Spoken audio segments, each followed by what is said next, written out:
Hey everyone, Agnach here. Welcome to another video. It is the 9th anniversary of Clash and we have a new skin for the king, for the queen and also for the base.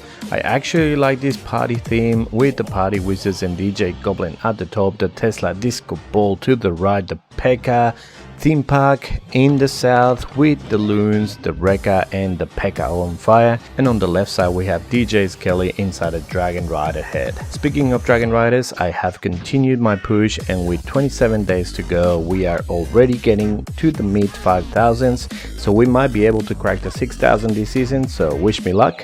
At the moment I'm 2nd and 3rd in Australia and 58th in the world.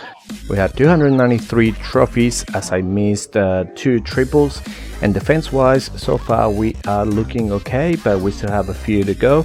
I will be showing a few of my triples with a very detailed explanation on what I look for in the base and how I approach it, so stay tuned for that one. But first let me give you a hand on how to complete the anniversary challenge, so let's go to that. So with the anniversary challenge there's a lot of traps, so you've got like 40 normal wizards. You can just use those wizards just to trigger all of the traps, so I just start going from all of the different compartments, just triggering the traps one by one, also pulling the CC, which is all the party wizards, trigger the tornado traps, trigger the freeze spells. Then we trigger the giant bombs on that side, and the southern compartment you're gonna do it last. When you trigger the southern compartment you're gonna have a lot of skellies coming out. Then you can send like 3 party wizards with a few wizards to get rid of some of the skellies. Put your king, queen, warden all to go in with the rest of your army, and then you just freeze that single inferno and a couple of wizard towers, and you also freeze the skellies. That way it gives your troops enough time to move into the base, get rid of the entire CC. You might have to freeze the single inferno and the wizard towers as well. The heals, you just place them as they're going in. Just make sure you don't use the warden ability till they all reach the center of the base. You can use an invisibility spell as well if you want to save them, and then once the tank goes down you can use the warden ability that will keep them nice and topped up, and then if you want you can use your last heal there as well, just to make sure that you counteract the poison so they don't get killed. Once they're in the center of the base, then you send your royal champion from the right hand side, and she's gonna start moving around the base. She's gonna be going towards the scatter shots, and as you can see here we still have 2 invisibility spells. We still have like 3 haste. I generally have no idea what to use the haste for, so I'm always been swagging the haste, and as you can see here we ended up swagging 5 spells. Now I've seen other people, they swag way more spells. It all depends on how good you are, I'm guessing, or your approach, but this approach I've been using it on all my accounts. It works every single time, so just give it a go. Now in regards to Legend League hits, I'm gonna be showing you this. So we went against Gareticos. So what I look for is first the sweepers, which way they're facing. So on this occasion in this base they're facing both north. Then the next thing I'll do is check where the queen, where the royal champion is, so we can see both of them are there. The next 2 things is the clan castle and the eagle. Basically I want to get rid of the eagle as soon as I can, and I want to try not to pull the CC with my king and queen. So that's why I look at all of those things, the queen and the RC, basically because they're the defending heroes that can target air. But on this base, have a look on the southern base. I'm circling everything that hits air. So we've got 4 wizard towers down there. We've got pretty much all of the archer towers down there. We've got the warden statue down there. We've got the eagle down there. We've got everything down there except for the expos. We've got the scatter shots as well, both of the scatter shots. So basically what I want to do is send my king on the right hand side with my queen, get rid of that compartment. That also gets rid of that royal champion, so get rid of that nice and early. Now with my approach I send the dragons in, and I want to send them into this area that has a lot of defenses, because I can use the one ability nice and early, double rage. They're going to be flying through straight towards 9. Send the blimp, which is the arrow on blue, directly onto the town hall once my dragons have moved around, and that's how you get it. So let's see how we hit. So I put my king there with my queen and the super wall breaker. On this count I do have the super wall breaker. My king ended up walking, so it's not what I wanted, but then I send all my dragons with my Tribrid into the eagle. I get them to move in. I use my 3rd rage in the center of that compartment which has so many defenses that you want to get rid of it as quick as you can. CC comes out. We do have a poison for that. I freeze the Expo and the super minions. As you can see on the left hand side, I saw that all my dragons ain't going to the left, so then I send my blimp. Since everything is being tanked by the dragons, I can use the freeze for the sweeper, and the air Expo use the final rage for the tankle that will go down. And we still have the royal champion, we still have the queen, we still have quite a few dragons, and it's just gonna be going around the base. And this was a nice triple. So that was the first base. Then we've got this base, and again I look at the same thing. I look at the sweepers. Okay, they're pointing towards the northeast and the southwest. I look where my queen and royal champion are, where the eagle is, where the clan castle is. But have a look at the town hall. It's all the way to the side, so I can just send my blimp there, get rid of the town hall nice and early, and that's it. Then I can just send my king at 6, get rid of that and start a bit of a funnel. Send my queen at 3 o'clock and create that bit of a funnel. Then send my dragons in between. I can put a rage there, then put another rage in the center. And where the scatters are, I can basically freeze the royal champion, the scatter and the sweeper, as well as on the other side the queen, the scatter and the sweeper, as many times as I want, and 4 expos are on ground, so it's perfect for me. So let's see how we went. So I sent a couple of Cocoloons, the Teslas popped up, which is just gonna give more value to my blimp, as they can get rid of quite a few of the Teslas. Put my king and my queen just to funnel my main dragons. Then I just send my dragons in. I put 1 rage. Obviously here you don't have to do double rage since it's so narrow, so you can just do 1 and then put another 1 ahead, and then you can do another 1 ahead. And as you can see, I start freezing the scatter and the sweeper. I double freeze both of them. That way most of the damage that is there in the base, it's null because it's frozen. And the multi-infernos really don't do that much damage against dragon riders and dragons. Maybe inferno dragons, but not to the dragons. They're so tanky that it really doesn't matter. And as you can see, they just fly through the entire base, and this base gets demolished very easily with that approach.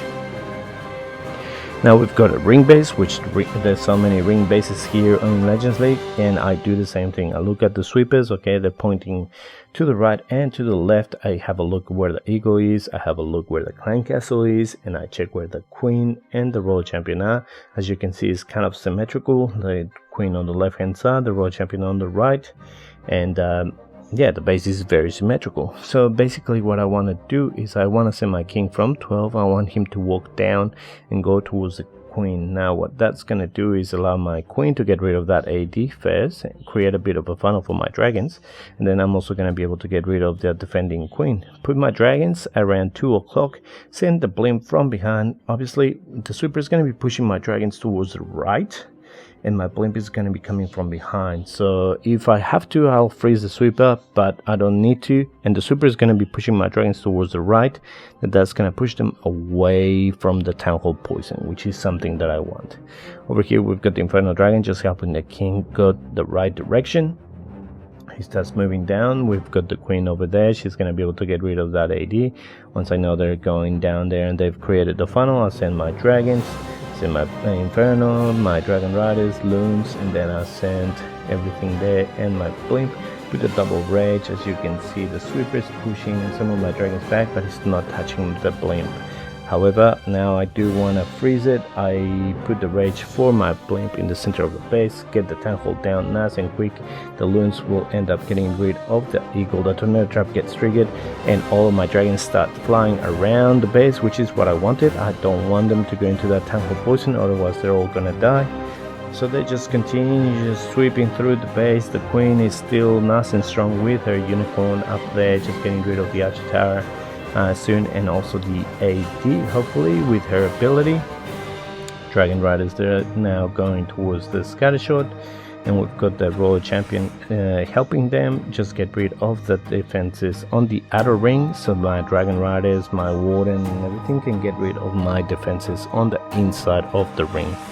Once that expo goes down, it's good night, it's just clean up, and we ended up getting this triple against Salgat from Nepal. So as easy as that. And I think I've got another ring here prepared. So, oh no, actually we've got this base, so the same thing. I look at the sweepers. where they're pointing: clan castle, eagle, queen, and royal champion. And as you can see here, the clan castle is just next to the temple to the south, and the eagle is all the way to the north. So when you have a base like this, you want to send your king and queen towards the eagle. You want to create that funnel on the northern side with your heroes, and then you're gonna be sending your dragons on the side. On this occasion I decided to send them from 10 o'clock, and then you can send your blimp from behind for the town hall, and then the dragons are just gonna be sweeping around the base, and they're gonna be moving towards 3 o'clock once they're in the center of the base. You want them not to get on the outside of the base. You want them to stay in the center of the base and just fly through the base. So over here we start with the king. I see where he's walking. I usually, on symmetrical bases like this, I just let the king just walk wherever he wants to go, and then I just react on the fly. So if he had walked to the right, I would have started my dragons on the right hand side. On this occasion he walked to the left, so I started my dragons on the left hand side, send the blimp from behind, put the rage for the blimp, the temple goes down nice and easy, and we just start putting freezes wherever we need to put them. As I said before, I usually put them on like splash damage, so the scatter shots, multi infernos, ADs, or if I need to use the freezes for my royal champion so that she can stay alive for a little bit longer, then I will use that for her as well. We had here our last rage that we didn't use in the center of the base, so we use it for our dragon riders. The multi-inferno will go down, the queen is still alive, the royal champion was still alive, and then it was just clean up on this base against Getsumi. Now we've got this ring base, and again the same thing over and over again. Look where the sweepers are pointing, look where the queen, the royal champion are, look where the eagle is, look where the clan castle is. Now usually I come in with my heroes on the opposite side from the clan castle, since I don't want to pull lava hounds, I don't want to pull ice golems. But on this occasion, as you can see, at 3 o'clock the wall is open, at 12 and at 9 it's not. At 6 it's also open, so I could have come in from there, but I decided to come in from 3 o'clock with my heroes. That way they're going to be able to get rid of that entire area. They can get rid of the defending queen, which I think from the queen and the royal champion, the queen does a little bit more damage. And then I can send my dragons at 2 o'clock just to push my heroes to go into that compartment, send the blimp from behind. I might have to freeze that sweeper a couple of times maybe, but I don't want to destroy it just yet, because it's going to help my dragons get pushed away from the poison once it's unfrozen, and then my dragons are going to be opening up, going to the left and the right, just sweeping the rest of the base. So let's see how it went. So here we start with the king. He's going to be going there. I used the Infernal Dragon. I know that there's the AD, but I needed that building funnel so that he does go in. Since I'm coming in with the dragons, that's going to be pushing the queen to go inside the base. The king gets rid of the defending king. The blimp gets all the way to the tangle, then it gets pulled by the tornado trap, which is unlucky for me, but that's okay. Some of my dragons did die there, but a lot of them ended up opening to the left and some to the right. That way the right ones are going to be able to get rid of the eagle. I decided to send my royal champion with them just to enforce that side, since I had the queen on the other side, and that way they can all collapse around the 7 o'clock area. And this base was crushed. There was only Tesla and Nitro Tower left. That goes down, it's just clean up, and we ended up getting another triple with this attack. Well, those were the attacks. Hopefully that did help you have a better idea of how to approach the base, what to look for, how to come in, where to send your heroes, where to send your dragon riders, where to freeze, where to rage, and all that kind of stuff, where to send your blimp as well. Hopefully it also helped the 9th anniversary challenge. I think if you approach it the same way, you're going to be getting it every single time. If you liked the video, please click the like button, subscribe to the channel, and I'll see you next time with more Clash. See ya.